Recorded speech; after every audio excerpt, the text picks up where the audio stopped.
Hello friends. आज जिस TDL की बात करने जा रहे हैं वो है voucher alter log history. Tally के एडिट लॉग वर्जन के अंदर ये फैसिलिटी ऑलरेडी दी हुई है। लेकिन अब क्या होता है कि कई लोग टैली का एडिट लॉग फीचर यूज नहीं करना चाहते और उनको किस यूजर ने कौन से वाउचर में क्या अल्टरेशन किया उसकी हिस्ट्री देखनी होती है, तो नॉर्मली ये पॉसिबल नहीं है। तो उसके लिए हमने एक सेपरेट टीडीएल बनाया है। जिन लोगों को एडिट लॉग वाला वर्जन यूज नहीं करना है उनके लिए ये टीडीएल काम का है। इसमें आप यूजर वाइज जो भी वाउचर, जिस यूजर ने जो भी चेंजेस किया है उसकी पूरी हिस्ट्री इसमें मिल जाती है। तो इसके लिए हमने टीडीएल लोड कर दिया। टीडीएल लोड करने के बाद में आपको एड ऑन फीचर में जाके enable audit trail feature in vouchers वाला ऑप्शन यस कर देना है। उसके बाद में आपको gate of Tally control shift C, control plus shift plus C नाम की शॉर्टकट की दबानी है, जिसमें आपको अपना पासवर्ड डाल देना है। जैसे मैं यहाँ पे 1 2 3 4 5 6 कोई भी एक पासवर्ड मैंने डाल दिया। ये एडमिन यूजर ही डाल सकता है, एडमिन ही डाल सकता है। अब आप कोई भी एंट्री करोगे, एडिट करोगे, अभी यहाँ पे देखिए, यहाँ पे एंट्री में दो ऑप्शन आ रहा है, जस्ट चेकिंग और अल्टर एंट्री।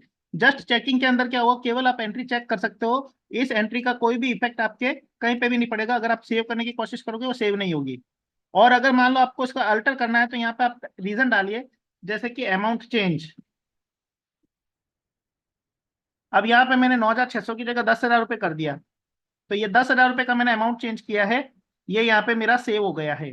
अब ये जो एंट्री है मैंने चेंज की है। अब अगर इसकी अल्टर हिस्ट्री में जाके देखूंगा तो मुझे देखो, अभी मैंने जो 10,000 रुपये की एंट्री चेंज की है ऊपर आ चुकी है। यहाँ पे बता रहा है कि मैंने ये एंट्री चेंज की है।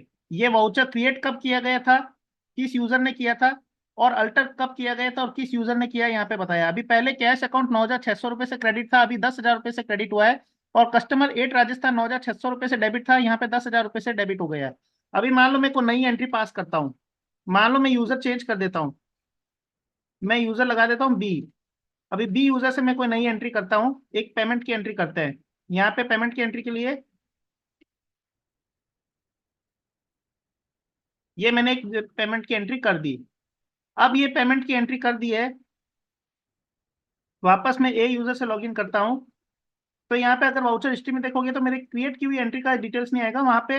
अगर उस एंट्री में अल्टरेशन होगा तो हो जाएगा। मान लो मैं सी यूजर से लॉगिन करता हूँ। अभी सी यूजर से लॉगिन करने के बाद में जो मेरी 12,000 रुपये की अभी एंट्री की है उस एंट्री में मैं चेंजेस करता हूँ। मान लो मुझे उसके अंदर चेंज करके लेजर चेंज लिख देता हूँ। तो अब मैं लेजर चेंज में क्या करता हूँ, यहाँ पे बैंक अकाउंट कर देता हूँ।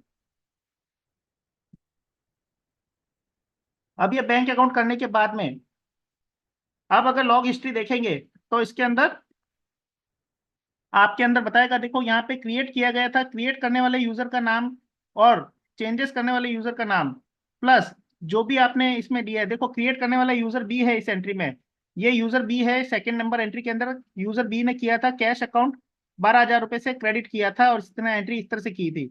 और यहाँ पे देखो, अब पहले जब ये एंट्री क्रिएट की गई थी तब बी यूजर ने क्रिएट की थी और उस समय कैश अकाउंट 12,000 रुपये से क्रेडिट था। और जब अल्टर किया तो सी यूजर ने अल्टर किया है और कैश अकाउंट की जगह इंस्टेंट बैंक ले लिया है और लेजर चेंज आ चुका है। तो जो भी चीज इसमें चेंज करोगे यहाँ पे डिटेल्स आ जाएगी और इसका पूरा हिस्ट्री आपको पता चल जाएगा किसमें क्या क्या चेंजेस किया है। अभी मान लो मैं कोई सेल्स की एंट्री लेता हूँ या परचेस की एंट्री लेता हूँ। अभी मैं इसके अंदर चेंजेस करता हूँ और यहाँ पे मैंने अल्टर एंट्री कर दिया, आइटम एडेड, मैंने कोई नया आइटम ऐड कर दिया। यहाँ जाके मैं नया आइटम ऐड कर देता हूँ, कोई नया आइटम मैंने यहाँ पे ऐड कर दिया। अब इसकी एंट्री में सेव कर देता हूँ। अब अगर मैं इसकी हिस्ट्री देखूंगा तो मुझे बकायदा बताएगा कि भाई साहब आपने एक परचेस का जो बिल था उसके अंदर नया आइटम ऐड किया है। तो ये देखिए यहाँ पे एक परचेस के बिल की एंट्री है। यहाँ ये एंट्री, क्योंकि ये टीडीएल पहले लगाया नहीं था तो उसमें क्रिएट किसने किया उसकी डिटेल्स नहीं आ रही है, लेकिन यहाँ पे जिस यूजर ने एडिट किया है, ए यूजर ने एडिट किया है। तो यहाँ पे देखो कैश अकाउंट पहले 11,80,000 से था, अभी 12,03,000 से हो गया। सीजीएसटी पहले 90,000 से था, अभी 51,000 से, क्योंकि नया आइटम ऐड किया तो ये सारे लेजर चेंज हो गए, उनकी वैल्यू चेंज हो गई है। और नया आइटम पहले देखो यहाँ पे हैश हैश आ रहा, डॉट डॉट आ रहा है, मतलब यहाँ पे कोई भी आइटम पहले नहीं था, लेकिन अभी अपने नया आइटम ऐड कर दिया है। और ये नया आइटम ऐड करने के बाद में 19,900 रुपये का 100 पीस यहाँ पे हमने ऐड किए। तो हर चीज यहाँ पे डिटेल्स में आ जाती है कि क्या चीज हमने ऐड की, क्या चीज हमने कम की है, कौन सा लेजर हटाया है। तो ये सारी डिटेल्स और अमाउंट में जो चेंजेस किया वो पूरा का पूरा यहाँ पे हमारे पास हिस्ट्री आ जाती है। अभी मान लो अगर हमें ये हिस्ट्री रिमूव करनी है तो हमें केवल लेजर सेलेक्ट करना है, और यहाँ पे जब हम क्लियर ऑल लॉग पे क्लिक करेंगे तो यहाँ पे वो पासवर्ड पूछेगा। अगर मैं पासवर्ड नहीं डालता हूँ तो ये हिस्ट्री क्लियर नहीं होगी। जो मैंने पासवर्ड डाले थे वो पासवर्ड मुझे यहाँ पे डाल देना है, तो ये हिस्ट्री जिन जिन ट्रांजेक्शन को मैंने सेलेक्ट किया उसकी हिस्ट्री भी क्लियर हो जाएगी। कहने का मतलब जिसकी हिस्ट्री रखनी है उसकी हिस्ट्री रखो, अदरवाइज वो सारी हिस्ट्री क्लियर हो जाएगी।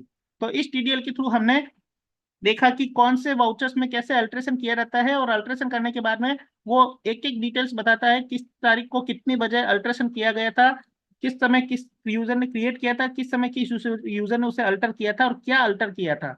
ये सारी डिटेल्स इसके अंदर आ जाती है। और अगर हमें हिस्ट्री क्लियर करनी तो हिस्ट्री क्लियर करने का ऑप्शन भी इसमें आ जाता है। I hope you will like this video. Thank you for watching.